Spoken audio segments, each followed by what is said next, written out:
Hier pompotin a hawen do meilleur camando vanu dans Royal TV Benedu mi depuis mon maison beto arisi no mi don vivele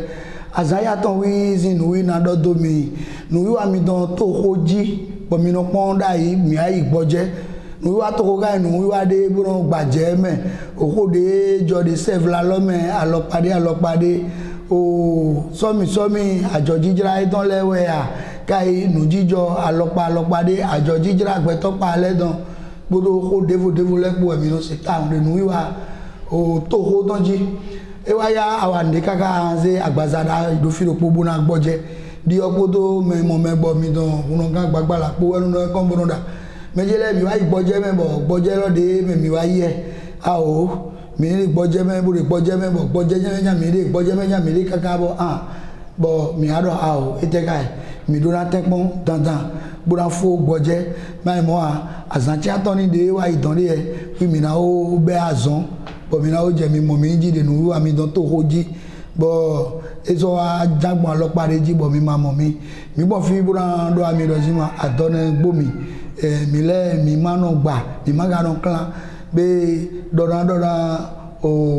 huno gan gbagbala do mara huno gan gbagbala owo ano ko be ga agboje ga bo klobi ya agboje ga bo klobi se patapata de be gboje ma so gboje so si mejele na mi le mi mo bon flan ni ma de mi mo ro di podo ogbo holupo do huno gan gbagbala po de bo de nu wa to hoji be na do ami do mi ne do ndo ye pompotin Royal TV ici dans les wone akoti mi ko no ye ma do gbejito aholo wondo to Royal TV zin beto yera gbe ponto memo megbole sunu po yo ko me ko ga ko àwọn po mi do gbe ado kuro mi tele bodo ami do smale mi ne kudo o mem pipon lo azan yi tro di mo mi ozo mo mi de nu wa to ko tonji gboje mi ka gbedo gboje olubura no ena di gboje da ho de wa holuzo olubura yi gboje vacances we le mi gbedo e di retraite no boado no gboje de yi bo sunu po o sun awe lo bo gbe ko le gboje de ni amoro gboje da ho yin gbe jai agazo mo ko de no mi gazo de ache pipa yoyo de kan fontin wenu e do gboje ni ma support gboje support be yi kan aka we se to bura o gbo no to ka ko ma le ko gbo no to do ale tari de ablo gbon mi o gan mi ton de mo do mo mi ayi ga do we to bo ya o le ko ba no boga ma ni ade gboje meja ata edi mede de nuclear le bo de amlo torongo do aso gbigbe ti wa lo yin ne aso gbigbe wa lo ne aga yo ndezo mo mi le don chigbo mo de mi le don mai metro vacatele don rongo don ile jo mo ru gboje si gboje ko yin ru wa ile gboje mi ro pedu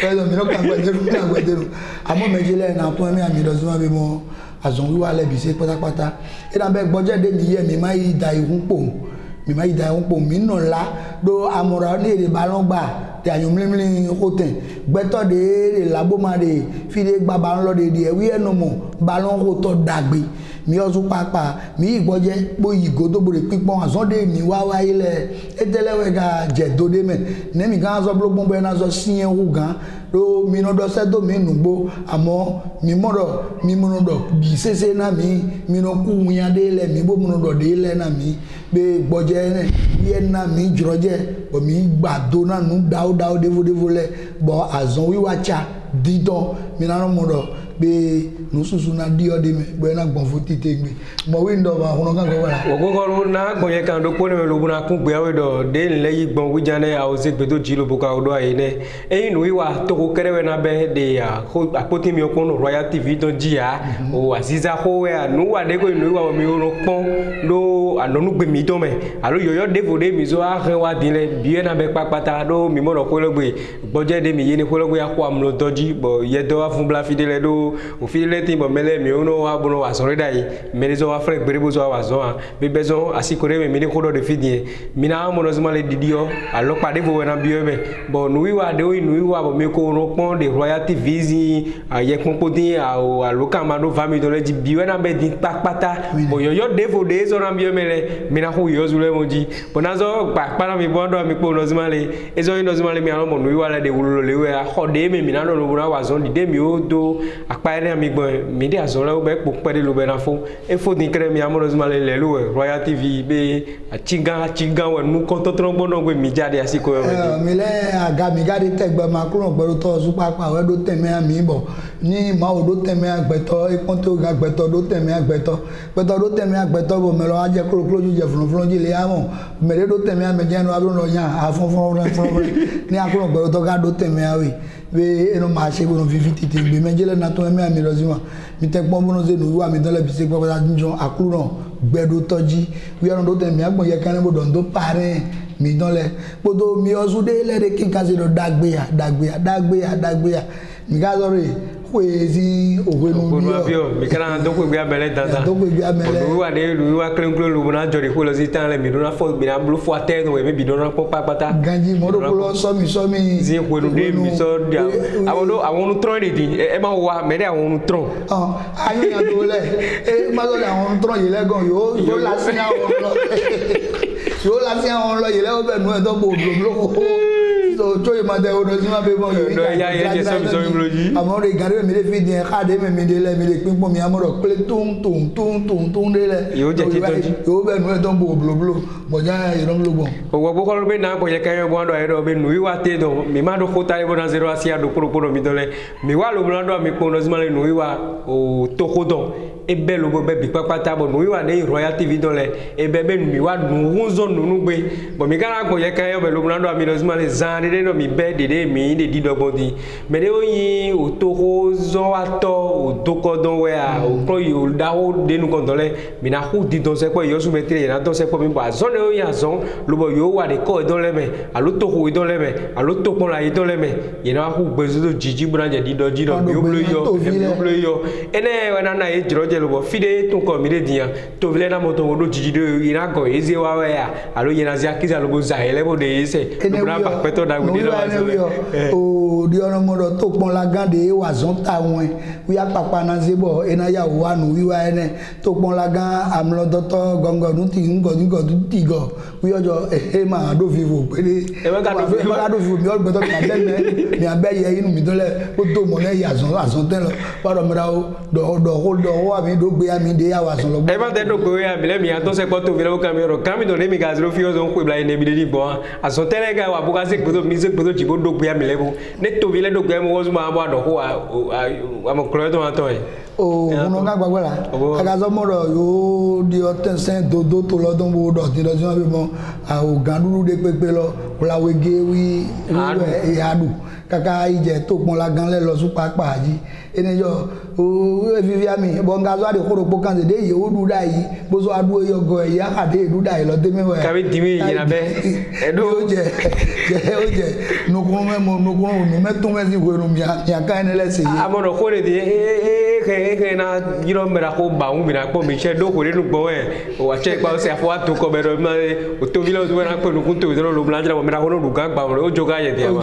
mi na to se ko de na wo ka do na wa bu na do ko mi do sene ga yoa mera ko ba un ne de zo yo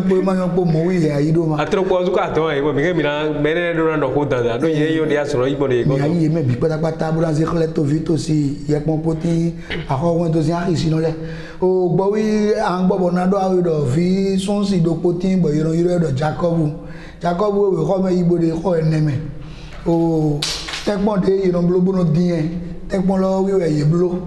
bo metro wa kan se Jacob ro ana poesia ana awea kai ana jiran bon edo mi a jiran moi je vais chanter bon metro ro vas-y bon Jacob ouvert asi rande be nyene kwa nyomanyo ami jana yin pro nyene kwa nyomanyo pa vijana yin lo ine amo tokodo ga hunbo ji tonaro vijana yin ku wo abo metro ro bien kholo bi se ko gbe e ma dia bo je ko aton me metro de ko ene membo e to ji fi jan ku lo metro lo su ye so se lo ko aton me de ko de vo lo bo ye so vo blo te gbon dindin don e je metro nu kon metro lo bon a ji ga kai adaka poésie edo mi ji ga bo metro lo e me nyene ne dia no ji ne amo amba kan de vo boji e me nyene ne ha so ji fi amo gbero mi do rendez-vous amo titre lo nyene ne ja no yi bo metro lo yon bo ji bo e no te ga bo be nyene ne fa yo mayo fa vidra indo ire vidra ikuo amo chokotoga umbeji ton bo mele bi se bi awa bo ko pe Jacob so din bo je ko ayi o examen blanc wi ye wa blo metro lo zu ezo ko do je ko ayi se me ko die lo amo mo ro metro lo yi ko do kaka yi bi ko no e je ton ba po mo ye blo examen e blo examen o we lo bo ye lo nya anji kan kai ha o poésie bo ero yo mia ka poésie bo ero yon Jacob vas-y metro lo ko me won ero ma fi mi edio bo e no te ko ero poésie yenene fa yo mayo fa Vigra ilo ine amo chokotoga bo metro lo pe ga wo mimita metro devo de wa bo ade tebo de kende amele ezo vivia ile yo kwa ile bo vivia ile yo ko pe ni gaga o din yen di e no se do e gbonyere ne me bodi be adi ne me ja mo bodi mi o to ko la ga lo pare mi lewi ndo ene na e no se mi don gbonyere ne me bodi mi a gbonyere ne me burandi kaka e ga zo gbo be ezo gbo lo pare ba mo de ka de fi mi yan lo ko be bo ni Rosemary egbe ko benefit oje be ke na gbe mo me yiro we ma de no yiro meru ga wo to le go o kun gbe ji choko ja o lo do awi yo e mo bere ko ji choko do wa o kun gbe ji choko ga de mo ja yo ni ai ku to mo yi kan ti de mo ja yo do mo ro mo choko ga mo yi do na o de na do de mo re mo do be ko kan bi o pi we bo to fi le lo so pa pare ki kan se be to ko do gbe ta mi ra wa tri o gbe ji do e gna yi some ide ja dia o kan bi o pi we e ja do bi ene yi ma pe ugbo yi bo le wulu de wa yi lo mene e yo jo di lo yi ga o to lebo bi e de lo e ayi ya gbe yi o to do gbe ta lo e kan ayi ya o kan bi o pi e ma zonu mi le to me ne Rosemary yo su pa de toro bi bo zo mi mo mi ja yi do na wa lo na se gbe to Gibran do ato vile de ja yo mi ayi awo de ja yo manje ya mo mi ka do tito le bana mo to plan mi je fide mi na do du deji de e mi lewe na do amo ye di do mi na yi do ye blo agun wa da o gangan dede o de men lesson o global technology friend bo yiro do o gboje de no blo gboje o kro ijala vo de yin o to ko gbe ta per de ton yiro blo ko yi ye blo ai bo e tien bo vivi ganji o nu wa na sin teme nde sise bo mira lodo edo fide to ya ye je e pe ga o me ton jo ye na yi gbangba na yi gbangba ye ga o do mo kaka je tin bo nu wa lo ka so de sun atan de ka bo lo de ka a se putu vide ma ga o so se o de we so bo nkan se lo mi aya o je bo idonu mi apla yi wa bo ye na do bo mi ase mi se avenchile wo de mi amlo ko mi na to gbe na gbe to dagbede no po mi le lo bra mo to mo do e Rosemary nu iwa le e be dide yo su pa ye ni mi mo gun pataki mere me bo na se gbe to jilo bra to gbe na tite gbe weyin mi ya lo je nu po de mi am Rosemary didi o pere bi o nu pe de ji we yi ro wuri yele do lo bo mo to mo pon alo ye so bo ti a ko de le deji alo ye no zero bo wuri yera bo yo vo flashe gbe do to yo do tablette mo no yo do be no vi me mo togo konsuvi yakazavi zonglavi yanvejevi de Togodo de États-Unis le yele Rosemary awo nu de mi no kan Rosemary we kante mi ano zero buno ka we dejina do bavi nu kono gonu mi do yo o zefi mon koton we wa ho nu le koton lo ze se do bi de ko mi du pe nu koton bo nu e wa fi bo mi Rosemary dan mi na ko si zanji we ngon fi lo ma do gbe Rosemary yele kuche beaucoup do meze iji bo ka zo kudo novi for dide alors pas des ils le bodo que mina vivi na mi town bon ndogbe to e se do États-Unis to lo meton mo kana bo ye kan me lo buna ndogbe na Renfort vidiji de dans les au Ndobia Léa Kodo Delphine ou il est Philadelphie dans Haïti les États-Unis tout le même Ndobia même big papa le Ndobia mais no Togo do apare ko lo bokaro jo fonce do lo bono zimi do de no wa mi do mele ben Ndobia do proko no eto big papa le Ndobia mais de bele to me fi kan kwa wa ko de heureusement le no wa Royal TV to maja chichigbe be de lo bore o ka ho do mele mi Ndobia do proko no eto le o me na ko bokaro ne ablo Ozumeti ma zek bedo chilo bo bedo ndu melega mi pede oguno nga gbagbala e kana chena we ye kan ne me we di ozuna gbombo ado ami do we de nu mi du pe de fi o gbeto mejo me dagbe de le ye wa bo do pade le na mi ye do para mi alopare kaka jedi o mi gbezi alo mi do ro kikero mi ni jale bo kenklen bo ade pade mi do de gbezan mi do me nanu kan yi azon pe mi tonton mi jale bo ade nde pe de mi do mi ana mi we lo nle mi wa bo aze lo le do o azon pe lo ni monte do yi nu kan e kana chena mi se mi don ta mi don na do abi ye kan ne me mi agbon bo ado ndo gan ho ito so de wa yi ajo odo akwezin kan mi don me don na lido me da ho Isu Serge mi don do me da we ne titengbe de mi du pe e ma pe ubo wa me da lo ma pe ubo wa gan ito ene ma pe ubo wa amo iyosu papa ze me iro kan ma do va e don bo iro mi se do bodo won mi do ajoda gbongbo de mi si do dandan po ne mi do vivo we de pepe nu mi ne do mi na wa kaka gba vinu perun si azon wa ten lo bo na wa pon de we do mi hun do mi don lo pare de igbeto no wa nu gbon e wi ne dan ho ito ena chena mi titengbe be mi mo fi obodo ndo mi titengbe do zande di mi o de navo mi ase won mi don zande bo mi na wa bo mi aka hode lese mi anu po bo dai un no fi ga mi wo ma de ga ho toro mi na wa wi nya vi aba nu ko no bo go fi vi mi la ho so papa we dalo aluka me bo yiro dio so beti bo do mi do so mare adama chiro zonde wa mi de mi mo se do mi kana wa jawe beto de ka lo be yin wa agberuru mere bo yin wa agberu jo do de do mi papa de so mi me no smale o ma fo mi don po do jinja ka mi don po na de do ni wa so karupo na do ni wa kure na do ni wa mu kegbe do mere bo ne wa fi o fi mi de fi de mi a du gbe bo ko so mi ti a mo no smale a no we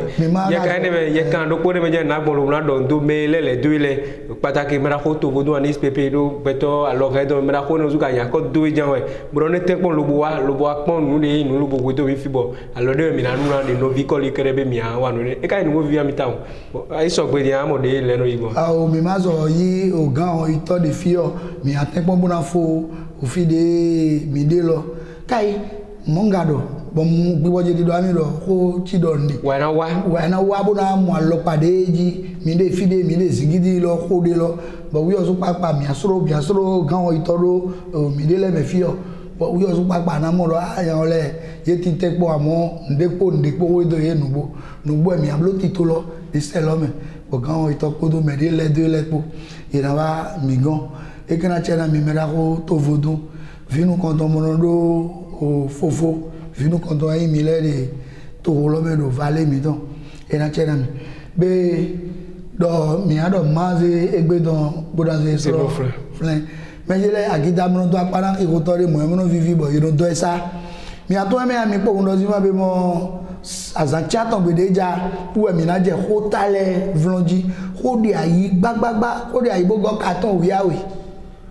bo yo so be container wiawe de fo so awon limboja ko de ayi ma pladona odogbo o bere po do awon lipo don de yesu ene ko de flek po o ko le de ko mi o mi de ko le se ma kai ko le pon katon eno re mi o si bo azancha ton gbe mi na je ko tale vlon panu komiji fi we mi do mi na gbon wa do ndo mi do mi ne vo fe ba fi nu pon mi do ji dede o e kana chera mi mejile e ya za cha ton gbe